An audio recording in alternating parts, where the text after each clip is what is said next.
Why did ancient humans sleep better than you? It's 3 in the morning, and you are staring at the ceiling. You know this ceiling. You've stared at it before. Not because you chose to, not because you have something urgent to think about, but because your body simply stopped sleeping. And now here you are, awake in the dark, watching the shadows. You check your phone. You immediately regret checking your phone. You put it face down and stare at the ceiling again. Your brain, now fully awake and apparently well-rested enough for this, decides that a conversation from several years ago requires immediate and thorough review. Something in the back of your mind is making a quiet case that this is a problem, that normal people don't wake up at 3 in the morning, that you should be asleep, that there is something wrong with you, or with your schedule, or with the amount of coffee you had yesterday, or with the stress you've been carrying, or with some fundamental aspect of how your body works. Here is what you're not thinking at 3 in the morning, that you are doing exactly what humans have done for 300,000 years, that this specific experience, waking in the middle of the night, lying in the dark, the mind gently active, is not a malfunction, that the expectation you are failing to meet was not designed for human beings. It was designed for factory shift workers in the 19th century, and it has been making people feel broken ever since. The idea that healthy sleep must always be one uninterrupted 8-hour block is surprisingly recent, and the story of how it became the standard is not a story about biology. In 2005, a historian named Roger Eckhurch at Virginia Tech published a book called At Days Close: Night in Times Past. The book was the product of 16 years of research into how people in pre-industrial Europe and beyond experienced the night. Eckhurch had gone through hundreds of documents, diaries, medical texts, court records, prayer books, literary references, legal documents, looking for how ordinary people described their sleep. What he found, embedded throughout the historical record in references so common they had become invisible to later readers, was a consistent pattern that nobody in the modern era had noticed was there. People didn't sleep in a single block, they slept in 2. The first sleep began shortly after dark and lasted several hours.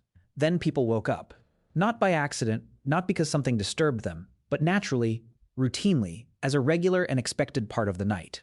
This waking period lasted anywhere from roughly an hour to 2 hours. And then they went back to sleep, the second sleep, until morning.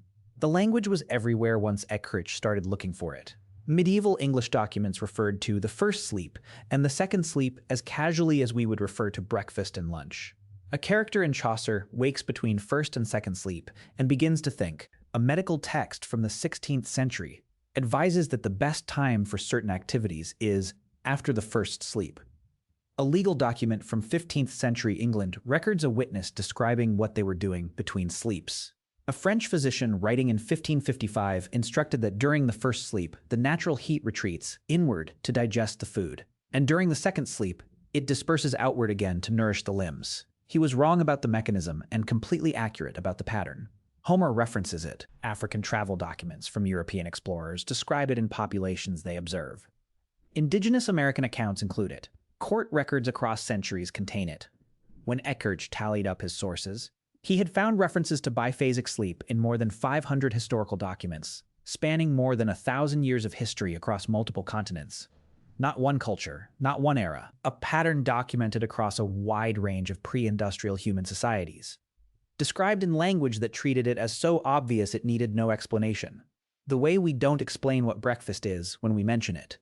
Of course there was a first sleep. Of course there was a second sleep. What else would there be?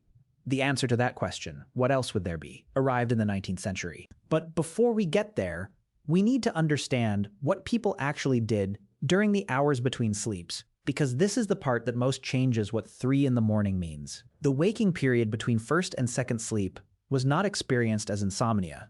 It was not experienced as a problem. It was treated as a natural and even useful part of the night. Pre-industrial physicians recommended specific activities for this window. The physician, Thomas Edison, writing in the 16th century, suggested that the period between first and second sleep was the ideal time for study and reflection, when the mind was clear and the body rested enough to think but not yet return to sleep. What did people actually do during this waking window? They prayed. Prayer before the second sleep appears in religious texts and personal diaries with remarkable consistency. The quiet hours between sleeps were treated as a natural time for spiritual reflection, for the mind's conversation with itself. Medieval monks structured their prayer schedule partly around this waking interval. They talked. In households where multiple people slept together, which was the norm for most of human history. Not the exception, the waking period was when quiet conversation happened. Husband and wife, family members, servants and employers sharing sleeping quarters. The dark middle of the night was, paradoxically, a social time. They had sex. Eckhart found references to this in numerous sources, including medical texts that recommended the period between sleeps as the optimal time for conception because the body was rested and the mind calm. They got up. People would light candles, move through the house, check on animals, visit neighbors in communities where this was customary. The night was not uniformly dangerous dark territory to be sealed against. It was a space people moved through, with specific activities appropriate to it. They thought. The pre-dawn quiet, with the household asleep on both sides of the waking window, was treated as a time when creative and intellectual work came easily. Writers described insights arriving between sleeps that hadn't come during the day. Now picture this happening not in a medieval farmhouse, but in a Paleolithic band, 40,000 years ago, in a shallow cave, or a rock overhang, or a clearing with a central fire. It is the middle of the night.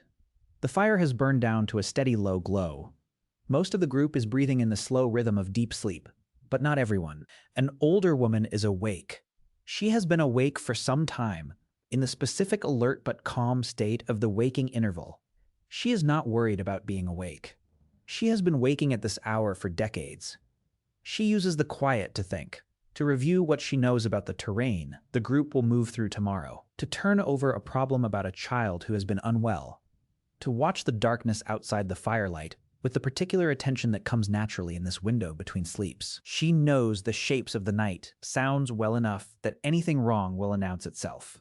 Two people nearby murmur to each other, quietly, not disturbing the sleepers, the way people talk in the small hours when the world is still. This is the time for conversations that don't happen during the busy, social, food-focused hours of daylight. More private, more honest sometimes. The dark makes certain things easier to say. Across the fire, someone else stirs, adjusts their position, opens their eyes for a moment, closes them again, and is back in second sleep within minutes. The waking interval for them was brief, and their body has moved through it without their full consciousness being required. The older woman sits with the fire a little longer.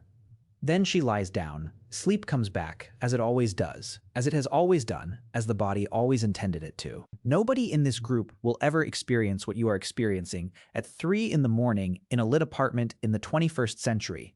The specific anxiety of not sleeping correctly. That experience didn't exist here. It couldn't have existed here. There was no correctly.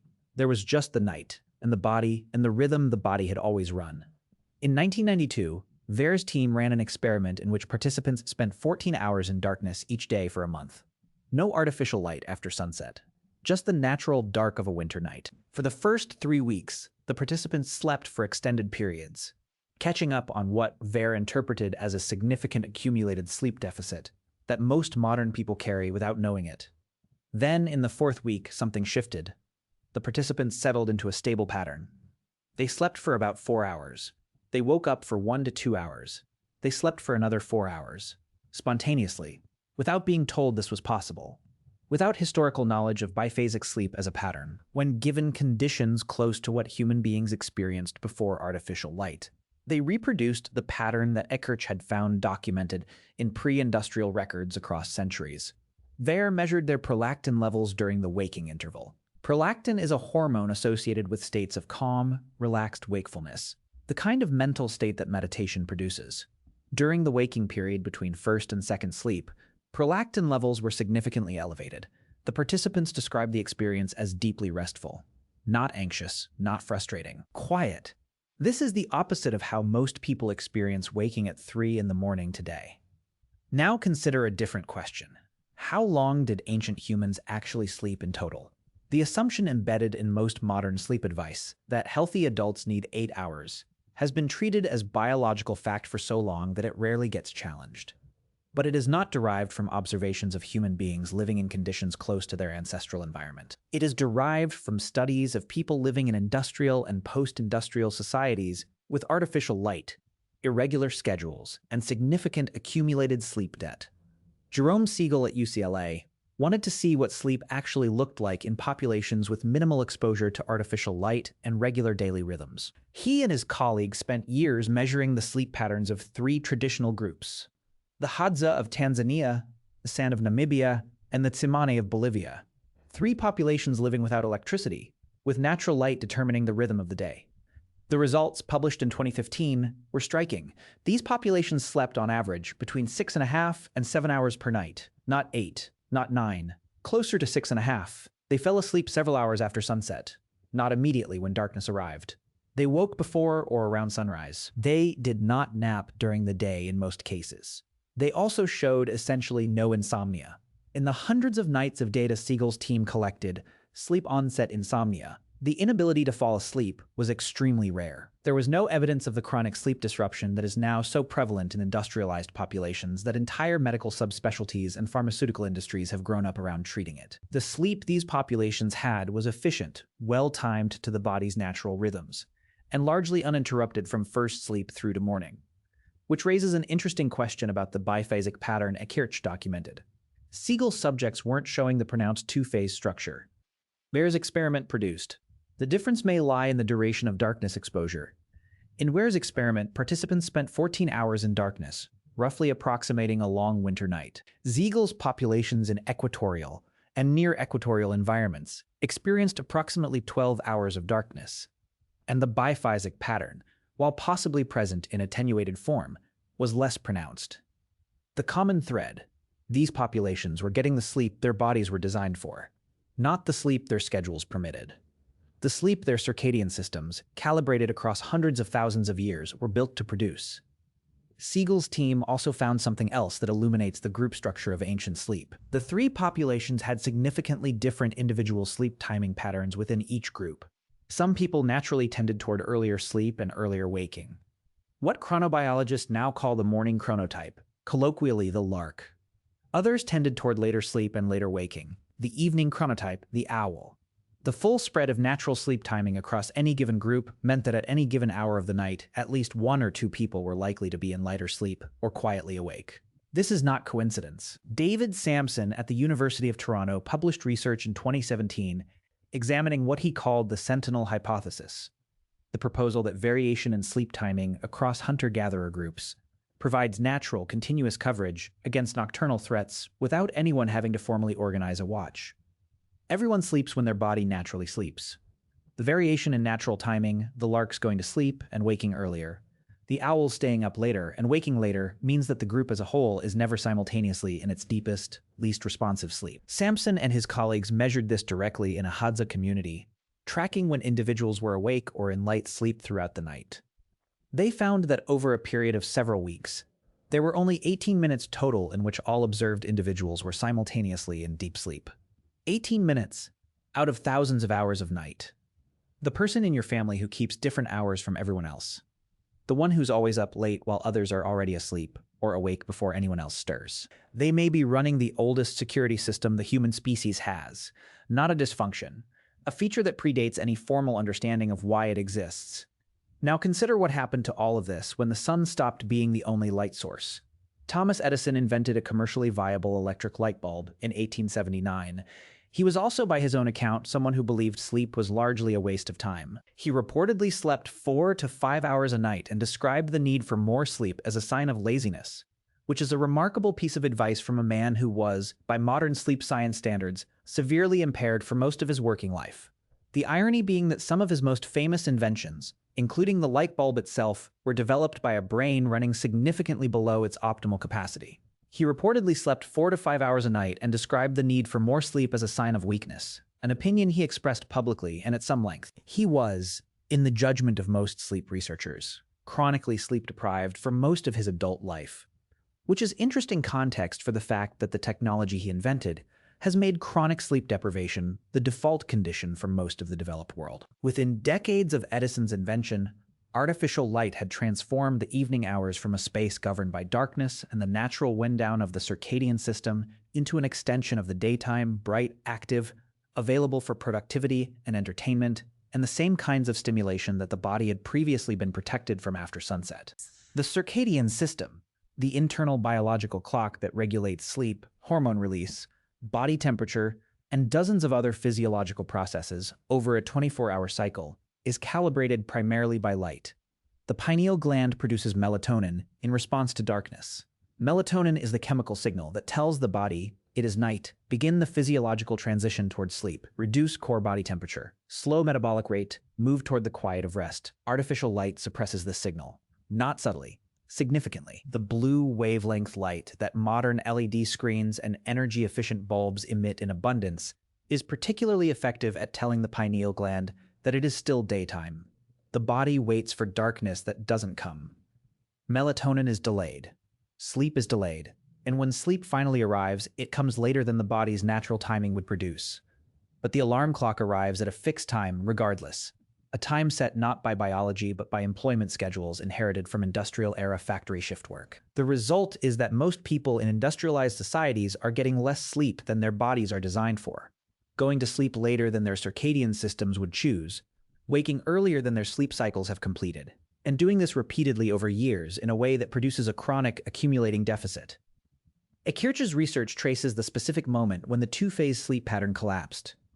In the late 19th and early 20th century, he found references to first and second sleep in documents and literature essentially stopped. Not because sleep changed suddenly, because the language changed, because the cultural framework changed, because the expected standard shifted from 2 periods of sleep with a natural waking interval to 1 block of 8 hours, and anything that deviated from the new standard began to be treated as a problem. The medical profession, working within the new framework, responded accordingly. Sleep that wasn't consolidated into a single block was pathologized. The waking interval between sleeps, which Ware's prolactin data suggest is actually a state of calm, rested alertness that the body produces naturally, was reclassified as insomnia. Patients who reported waking in the middle of the night and lying awake for an hour were told they had a sleep disorder. They were given advice and eventually medication designed to suppress the very behavior that their bodies were naturally inclined toward. The insomnia epidemic that followed is now one of the most significant public health issues in the developed world. Somewhere between 10 and 30% of adults in industrialized countries report significant chronic insomnia, depending on how it's defined and measured. The sleep aid industry generates tens of billions of dollars annually. An entire medical subspecialty exists to diagnose and treat sleep disorders that, in Kirch's framing, are often not disorders at all, but natural sleep patterns encountering a framework that can accommodate them. Kirch is not arguing that all sleep problems are simply a matter of changing how we think about them. Sleep apnea is real. Circadian disorders are real. Clinical insomnia with genuine physiological dysregulation is real. But the specific experience of waking in the middle of the night and lying quietly awake for an hour before returning to sleep, that experience, which millions of people are currently medicating themselves to prevent, may be the most natural thing their bodies know how to do. There is a specific and sharp irony in this: the waking period between first and second sleep. The quiet, prolactin-elevated, reflective window that pre-industrial humans experienced as natural and even desirable was reclassified, within a few generations of the introduction of widespread artificial light, as a sleep disorder. The people experiencing it were told something was wrong with them. They were given advice about sleep hygiene and relaxation techniques, and eventually, in significant numbers, medication. The behavior hadn't changed. The expectation had changed, and the expectation had been set not by biology but by the scheduling requirements of factories and offices and the entertainment economy that had grown up around artificial evening light. You wake up at 3 in the morning and stare at the ceiling. You are experiencing a waking interval between what your body would, if left to its own devices and given sufficient darkness, call first sleep and second sleep. Your prolactin levels, if measured right now, are probably elevated. Your mind is calm and active in a way that is somewhat different from full daytime wakefulness. This is what the window between sleeps actually feels like from the inside. The problem is that you have been told this is a malfunction. You have been told that the correct human sleep pattern is 8 continuous hours, and that deviation from this is evidence of stress or poor hygiene or a disorder requiring management. You have absorbed this expectation so thoroughly that when the natural waking happens, you respond to it with anxiety, which activates the stress response, which makes returning to sleep harder, which confirms the belief that something is wrong, which increases the anxiety. This is the modern insomnia trap.